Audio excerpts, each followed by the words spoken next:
Hey, Carla Silver here with carlasilver.com, and I have a question for you. Do you ever get a pit in your stomach when you're going out to a networking event, or you're just going out and you know along the way people are going to ask you the dreaded, what do you do? Well, today I'm going to help you answer that question in a way that will attract your perfect prospect and repel somebody that isn't suited for you, your products, or your business anyway. And you'll be able to feel really great answering that question. If you're just meeting me for the first time, again, my name is Carla Silver, and I help entrepreneurs build and automate their businesses online so they can make more money and, most importantly, spend more time with the people they love most in the world. You're going to want to subscribe, hit that subscribe button, and watch for my next video. So today, again, we're going to dive deep on how to answer that question in a very, very powerful way that will make you feel good and your prospects feel good. So let's dive in. Hey, Carla here, and welcome to this module.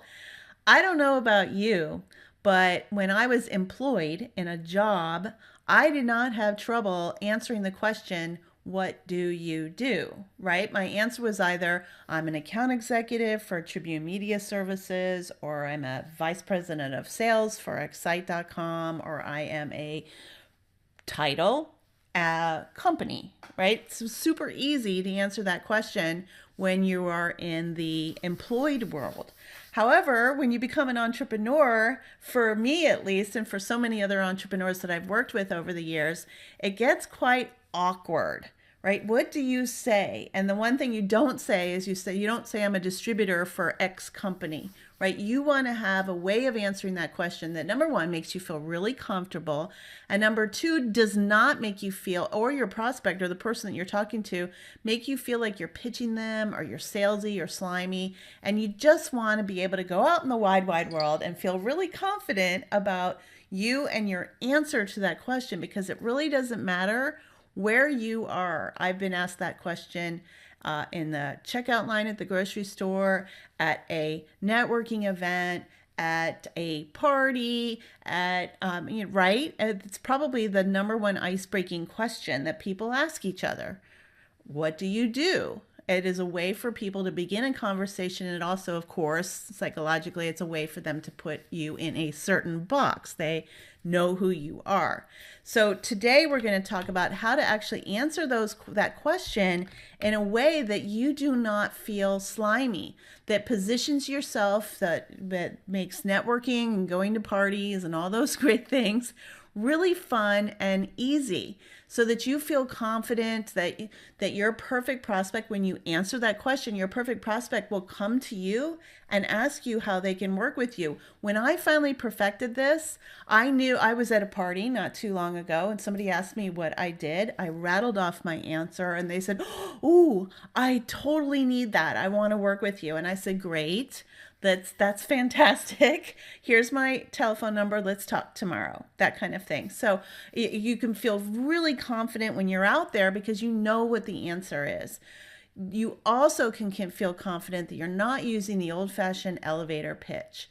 What you say when you meet somebody should be effortless, pitch-free, fun, and attractive. And if you're not doing it right, it could be costing you thousands and thousands, or maybe even hundreds of thousands of dollars. I will tell you that I did not get this right probably for the first 8 years of being an entrepreneur, where I was an online marketer. That's all I ever said. I'm an online marketer. And people would say, "Well, what do you market?" And I'd mumble around and answer a couple of questions because I just felt so awkward at in-person events being able to answer that question properly, because I didn't want to pitch anybody at a party or anywhere. And so today I was doing it wrong, and it probably literally cost me hundreds of thousands of dollars. Just think about all the opportunities to be able to answer that question properly over a period of 8 or 9 years,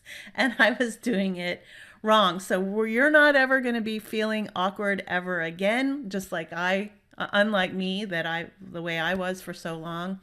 And I just was dreading when people asked me what I do, because I didn't have a great answer. And if that's something or a way that you feel right now, then this training is absolutely perfect for you. And it will kill all your self-doubt. You'll be able to go out and confidently focus on the person that you're talking to rather than thinking about how you might be answering that question at some point.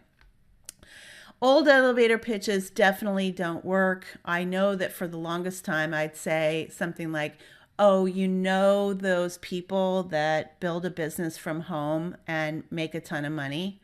Well, that's me. And that just was awful, right? That was a cute and catchy way. It would actually repel everybody, right? They just thought, oh, she's this smug person. Or I teach people how to earn while they learn. Or, yeah, I make a ton of money online. That it just doesn't work. It's not focused on the person you're talking to. It's focused on you. Notice how when I said, those people that make a ton of money online, I'm one of them. That was all focused on me. And that came because I was so insecure about being able to answer that question properly. It was focused on me. It wasn't focused on the person I was talking to. Also, it was completely general. What does that even mean? Right now, that's just one example. There are a million other examples. If you're using an elevator pitch, typically it's way too general. It doesn't tie into the message about why someone that's actually talking to you should be interested in you and what you do and potentially buying products from you or partnering from you. And when you have that elevator pitch or you're fumbling over what you have to say, you're not only not attracting great people that you're talking to, but you're also encouraging that negative self-image. Oh man, I screwed it up again, and I guess I'll screw it up next time. And of course that becomes a downward spiral. So you don't want to do that. It's like public humiliation every single time you open your mouth. And I know this because that was me. And you can't be concise if you don't know what it is you're doing. So I just want to ask you, is what you say about yourself working for you right now or against you? Many of you that are listening to this would say, I can't network. I've never been successful at it. I know I had that tape playing in my head for a really long time. Nobody in my friends and family or the people I know get what I do. My friends have heard me talk about my business too many times. I'm part of the NFL. I have no friends left. How could I ever go and speak to them again? It's going to take me too long to build these relationships and then finally have somebody be interested in what I do. This is a big one, which is such a great limiting belief. No one near me can afford to work with me. Right? I've had people say that to me about their products that cost a couple $100. I've had people say that to me about their products that cost a couple $1,000.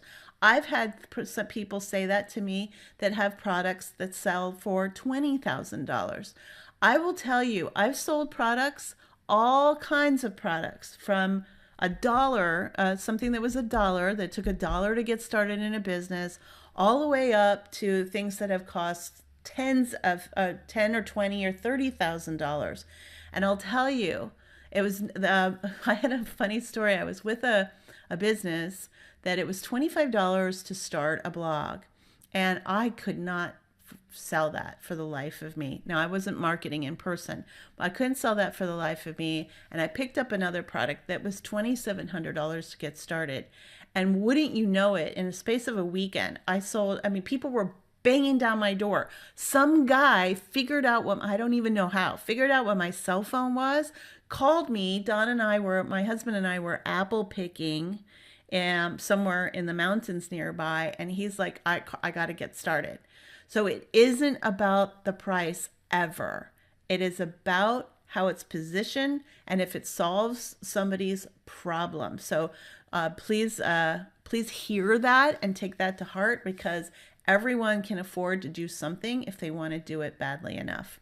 I can't make enough money doing what I love. That's another self-sabotaging belief that you might have. And I'm not good at being a business owner. Believe me, you are good. You have all of the talent that you require to be a fantastic business owner. And this, all of these things together is what I call the elevator pitch cycle of despair, right? If you're saying any of these things to yourself, let's stop that right now.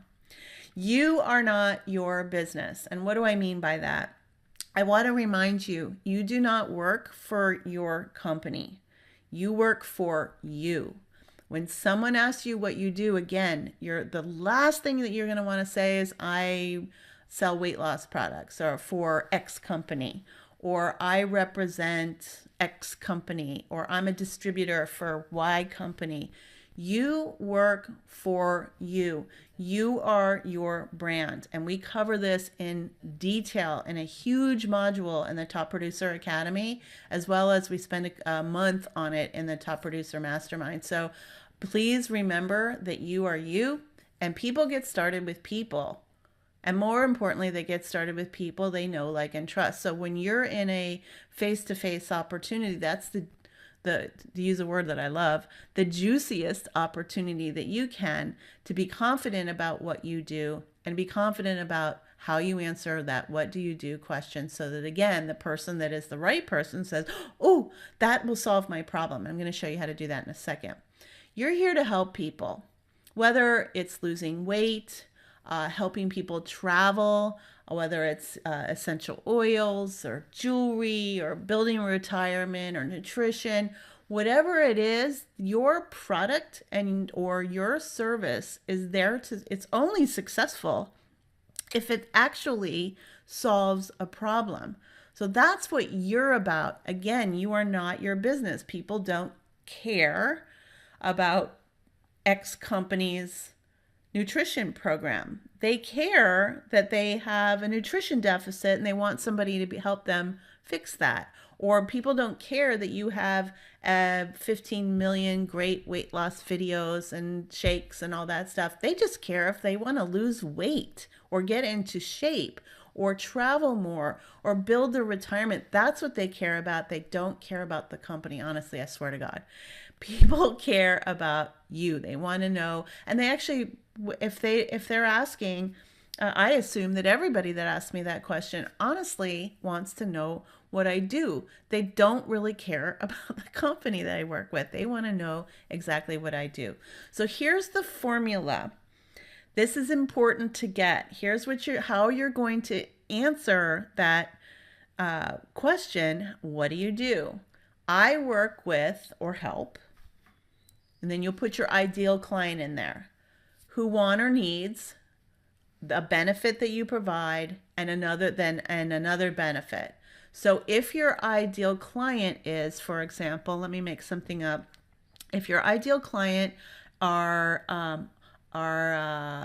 moms, working moms, and they need to have, your product is, let's just stick with the weight loss, that they want to lose weight and feel good. So I work with working moms who want to be fit, lose weight, and feel great. See how that is a way to answer that question that opens up what do you do? I work with working moms that want to feel great, be fit, and whatever I said, and maintain that on a very busy schedule.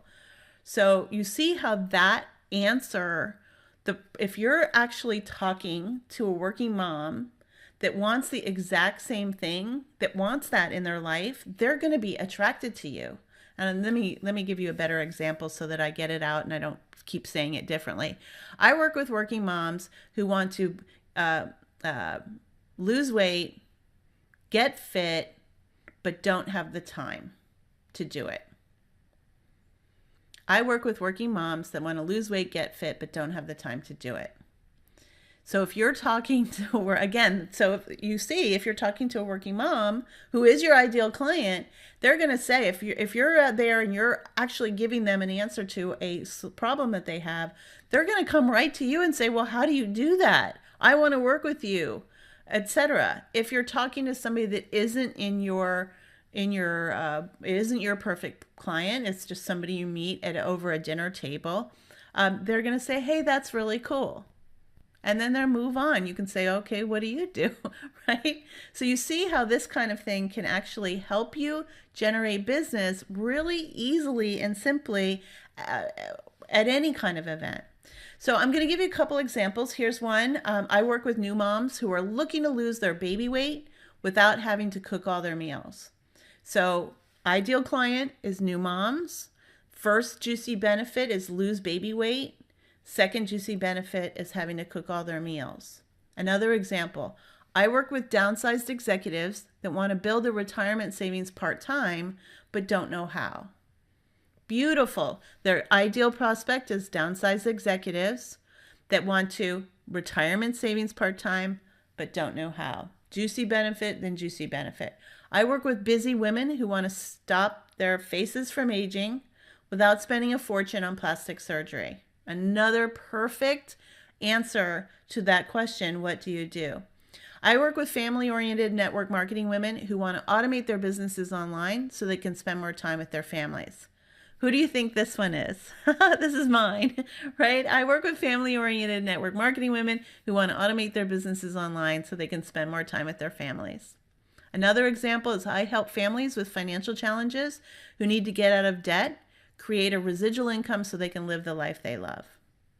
Isn't that a super easy way of answering that question where you're not feeling spammy or salesy or scummy or network marketing-y? Some people don't like to be affiliated with the network marketing industry, so you can just be out there answering that question confidently and know that, again, you're going to attract the right people. Well, this is so different from an elevator pitch, and that's why so many people are uncomfortable with networking, because they're told they've got to have some elevator pitch out there. So here's what you're going to want to do is, first of all, I focus on your ideal prospect. If you haven't done the unique transformation exercise, make sure you do that, because that's going to give you all of the information that you need to be able to, well, to do everything, all of your marketing, this exercise, etc. You want to be really specific about who it is that you want to work with. Who is your ideal prospect for your business? And again, I've said this in every training, your ideal prospect is not everybody. When you're marketing to everybody, you're marketing to no one, and you will spend a fortune marketing to people that aren't perfect prospects. So also an elevator pitch typically talks about the problems you solve. This is different because you're talking about the problems you solve and how you can make a difference in their life. So remember, I work with new moms who are looking to lose their baby weight without having to cook all their meals. Is very different than I work with X company who puts together weight loss programs that are life-changing, right? That just sounded icky, right? So this is a very different way of approaching that answer, so that you are actually pointing out how life could be, how you can transform their life. So write this down. This is the question to ask yourself. How will their life or their business change after working with you? How will their life change after working with you? So for example, I work with baby boomer women who are completely frustrated with yo-yo diets and want to lose their excess weight once and for all. So again, baby boomer women would be the ideal prospect. Juicy benefit is that they want to lose their weight once and for all, but that is also how their life would completely change after working, if this was you, after working with you. Another one is, and this is mine, I work with serious network marketing professionals that want to automate their business online so that they can spend more time with the people they love most in the world.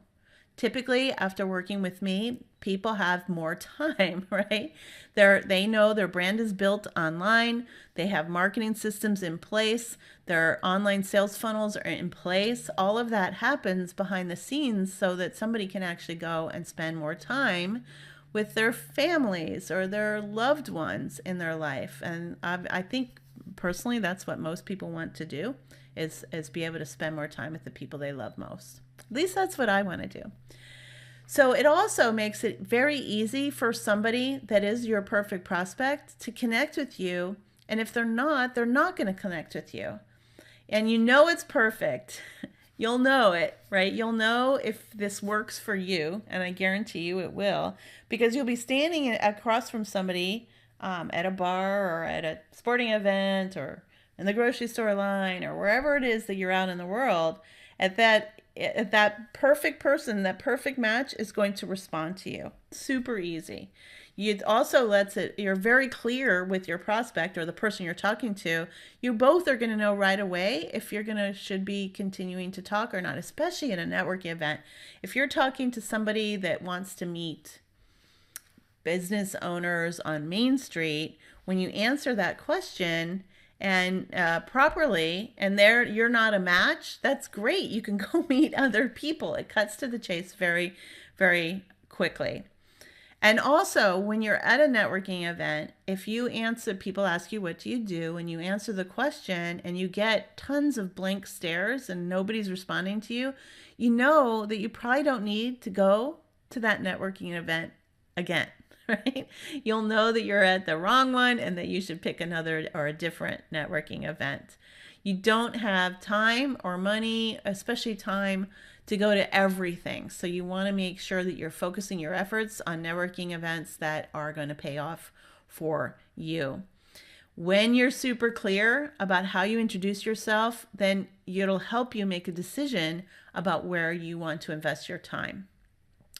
Okay, so you've worked on your intro, you've rehearsed it, you've memorized it, and you're at a networking event, or you're meeting someone on the street, or you're walking on a hike and you're going uphill and somebody's going downhill, right?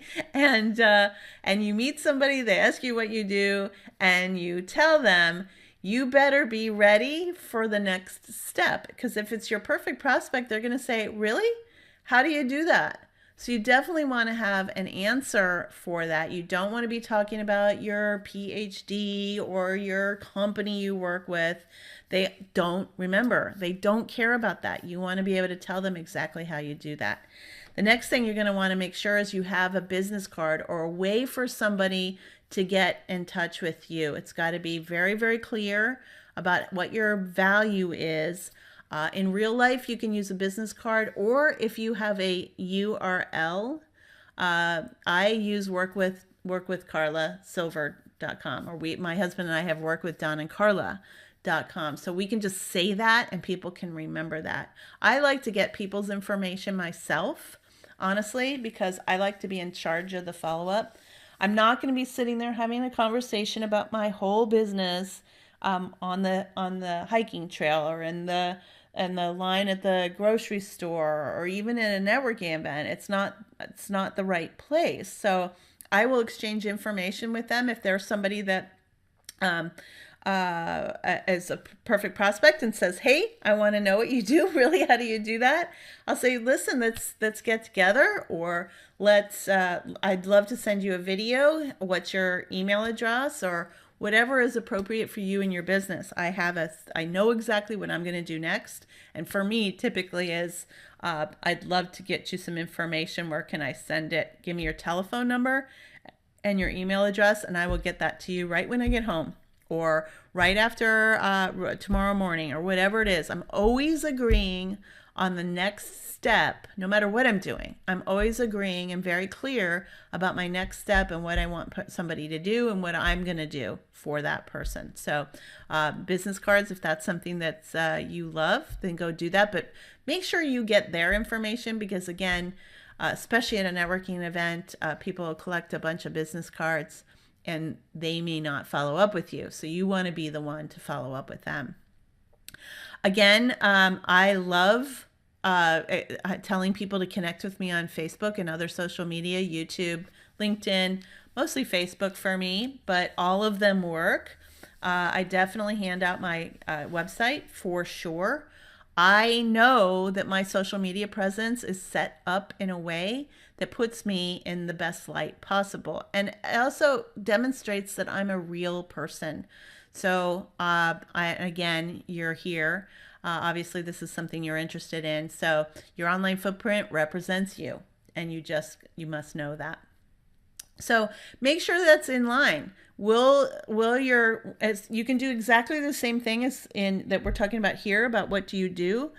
People, when they check out your website or your blog or your Facebook or Instagram or LinkedIn or fill in the blank, they're also wondering, what do you do? So when they see your Facebook page, will they know exactly that you're their ideal client? Remember, you don't put your company information on your Facebook page. You just don't. And the best thing you can do is say, for example, me, I work with professional network marketing professionals that want to automate their businesses online so they can spend more time with the people they love most in life. And I have other ways of answering that as well. I have a couple of them up my sleeve. But when people are checking you out online, they also want to know, is this person going to be able to solve a problem for me? Or you want to be able to be in a position to say, hey, here's what I do. And your ideal prospect will resonate with that. And of course, they'll reach out to you or PM you, direct message you, whatever the social media platform is. They want to know, you want to make sure that they're getting excited about what you do. What's your genius, right? What is that amazing gift that you have for the world?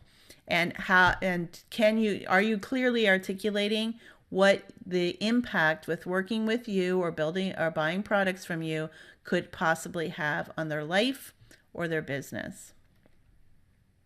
And of course, you want to make sure to tell them what to do. And we're talking here, we talked about in real life just a few minutes ago, but right here we're talking about virtually, online. So you want to make sure that they have a way, when you say, hey, I do this, and I help these people do this and that so that they can have this, that you want to give them a way to get in touch with you. Now, I recommend having a lead magnet that points to an opt-in page so you can get everybody's information on a list and follow up with them automatically. But maybe in your business, you just want them to call you, or you want them to give you their phone number. Whatever it is that's perfect, the perfect way for you to gather information, make sure you tell them what to do next. You want to be very, very clear. Articulate your value, and people will always have money to pay you. Always, always, always. I will give you another example. Most recently, I had been feeling not great for a long time. And I knew of this woman that had a nutrition program that I didn't know how much it cost. So I had a discovery session with her. I signed up to find out how she works and what it costs to work with her. And I already knew that she was having amazing results with a ton of other people because I had checked her out. So she had articulated her value online, and I had checked out the people that she worked with. I checked out their what was going on with them before and what was going on with them afterwards. I honestly did not care how much it costs. I knew her value, and all I was doing in that entire conversation was waiting for her to tell me how much it was going to cost to work with her. So if you can solve someone's problem and they're at a time in their life where they want that problem solved, right? They're going to pay you over and over and over again. Okay, so I have a couple of assignments. Number one, underneath this video in the resources area is a worksheet. Print out that worksheet, work through that worksheet. Should take you about 15 or 20 minutes to do it correctly. It will help you write your juicy intro so that you can ditch that pitch forever. It will help you write your juicy info. And once you have it, I have something called the Cato Exercise. You might be wondering why there's been all these pictures of the Pink Panther during this entire presentation. And it's because I put something together for you called the Cato Exercise. And if you don't know the Pink Panther, or if you don't know who Cato was in the Pink Panther movies, I will tell you right now. So every Pink Panther movie has Peter Sellers, which you see here in this picture, and his, he's Inspector Clouseau, and his trusty valet, Cato. And in every single movie, there's a scene where Cato will ambush Inspector Clouseau. It can happen in his apartment. It could happen in a train station. It can happen in a train. It can happen in a bar. It can happen anywhere. And Inspector Clouseau is always looking out for when Cato's going to ambush him. And during this ambush, everything gets broken. So if it's in his apartment, windows get broken, mirrors, everything falls off the walls, all of the furniture gets broken. They have this tremendous fight. And at the end, the phone rings and Inspector Clouseau goes, "Hello?" And it's not that funny when I tell the story, but it is a funny aspect of the movie. So here's what I want you to do. First of all, I want you to complete the worksheet and nail down what your first, because you probably will refine this over time, what your first juicy introduction is. And then I want you to enlist somebody. It can be a spouse, it could be your kids, it could be a friend, it could be somebody that lives thousands of miles away and you're connected on Facebook. It doesn't matter. But what I want you to ask that friend to do is to ambush you periodically. It could be over a 2-day window, a 3-day window. You can have them say, hey, periodically over the next year, whatever it is. You want them to ambush you. And what you want them to ask you is, what do you do? And you must be able to answer that question in an authentic way, using your juicy intro. And that way you'll learn it. When I was first doing this, I thought, oh my gosh, this is such a fantastic way to learn something. So I asked my husband to Cato me, right? I said, okay, for the next 3 days, ambush me every once in a while and say, hey, Carla, what do you do? And I'll tell you, I was so unprepared. I thought that I had memorized it, but it took about 3 days of him asking me every random times at lunch, or call me up on the phone, or he PM'd me on Facebook and said, what do you do? And by the time a few days had gone by, I could answer that question confidently, excited. I was excited that I actually knew it. And so all I'm asking you to do is memorize it and then really be able to answer that question. So this gives you a huge amount of liberation. That's not the right words, but you know what I mean. It liberates you because you're not trying to figure out every single time you go out how to answer that question. You have a set answer that's going to trip off your tongue so that you can actually be focused on the person you're speaking to rather than in your own head wondering how you're going to answer that question this time. And so that's it for us today. Again, the worksheet is under this video. It's been my pleasure to be here with you today. Go out, do the Cato exercise.